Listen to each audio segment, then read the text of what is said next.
Orasyon ni San Gabriel na taga-Bulag. What's up mga kagimat? Na ito na naman ninyong kagimat, si Heping Agimat na mahilig sa agimat pero wala namang agimat. Nasa puso ang tunay na agimat.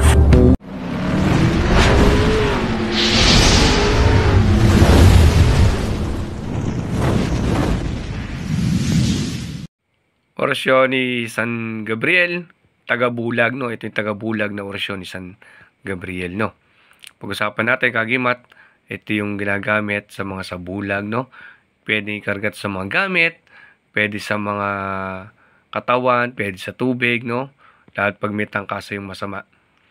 Ito, kagimat, to, papaliwanag ko sa inyo. Ito kasi mayroong iba't ibang klase ng paggamit nila. Oo, yun yung nasa respeto ng bawat isa, no?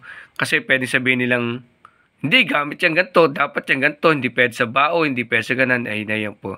Yan po yung mga lagi na papagtalunan natin sa mga grupo.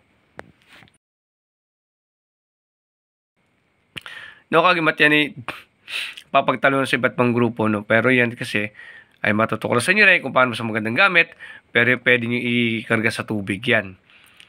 Pwede ikarga sa bao, sa mga kwintas, pwede nyo usalin sa mga kwintas nyo. Tapos lalagyan nyo, pinakamaganda kasi niya kagimat, lalagyan nyo ng pamilin. Lagi may pamilin sa huli, lagi may pagtawag sa una, no? Lagi may pagtawag Diyos Ama, Diyos Anak, Diyos Espiritu Santo. Kalugdan nyo po ako, itong orasyon na to ay magamit ko po upang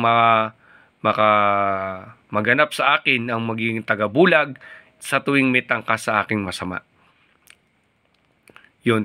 Para pag may pamili kasi yun lamang ang ano sa kanya, yung pagka may tangkasan yung masama, may giging sa bulag siya.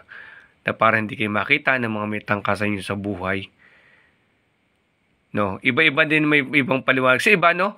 Pero kagaya na nga kinukwento nga dati na sinasabi ko sa inyo, misa yung mga banggit, yung Bekram, Bekrim, nagkakapagtalunan po yan ng iba't ibang manggagamot at ibang dunong, kasi nga magkakaiba sila ng bigkas, meron silang ibang kakayahan na hindi alam ng iba, meron kakayang iba na hindi rin alam ng iba.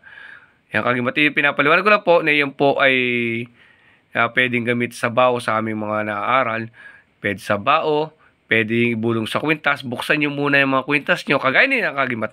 Buksan nyo, kagaya niya. Buksan nyo muna sa Diyos Ama, Diyos Anak, Diyos Espiritu Santo. Binubuksan ko ang gamit ito na makargahan ko ng mga orasyon na ganito upang magamit sa kabulag pagkamit ng kamasama sa akin. Tapos usalin nyo, ihip nyo dito. Tapos isasara nyo ulit. Tawag ulit 3 persona.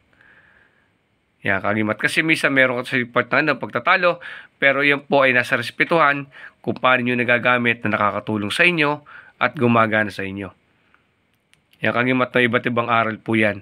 Pero yung sasabi ko po, nire-respeto ko yung aral nila, pinapaliwanag ko lang po yung ganang bagay na meron po tayong mga ganang bagay na pwedeng gamitin. Yan, kagimat, ito yung mga 7 arkangheles. No, ito yung mga orasyon na ibigay ko sa inyong panalangin sa iba't ibang arkangheles mula kay San Miguel, no? Kala Gabriel, marami na tayong binahagi. Tapos orasyon na sa kabal ni San Miguel sa butot laman na kabal.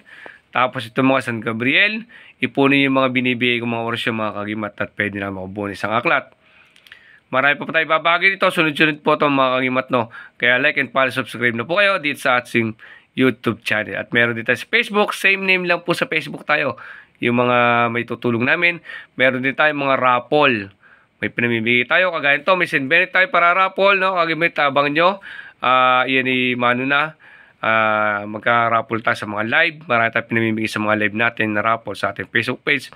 At dito sa YouTube channel natin, babahagi na natin yung iba itong orasyon na makakatulong sa inyo. May makatulong sa inyo at ito yung ginagamit naman po namin na legit po talaga ito. At galing po ito sa Aklat ng 7 Arkangheles. Marami tayong binahagi sa Aklat ng 7 Arkangheles. Dadagdagan pa natin hanggang mabuo nyo 7 Arkangheles sa aklat. Hindi na kayo kailangan bumili pa. Yung kagimat to, ano ko lang sa inyo, yung respeto ay bibigay niya sa bawat isa, sa iba't ibang aral, no? Iba't ibang manggagamot, iba't ibang atingero, no?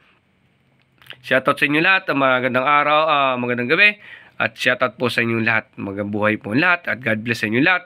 Ito po yung orasyon sa kabal, orasyon sa tagabulag ni San Gabriel. Ito na kagimat. Screenshot nyo lang, tapos zoom nyo, screenshot nyo lang para mas malaki. Tapos i-print nyo na. Maraming salamat. God bless it. Let's go! Ito na yung sa bulag ni San Gabriel, mga kagimat, no? Screenshot nyo lang, tapos i-zoom nyo ulit, tapos screenshot nyo, print nyo na. Nandiyan pa yung mga binahagi natin, mga orasyon ni San Miguel, iba't ibang orasyon ng 7 Arkangeles. Kaya like and follow, subscribe na kayo at marami pa tayong ibabahagi ng mga tulong sa inyo. Maraming salamat at God bless sa inyo lahat.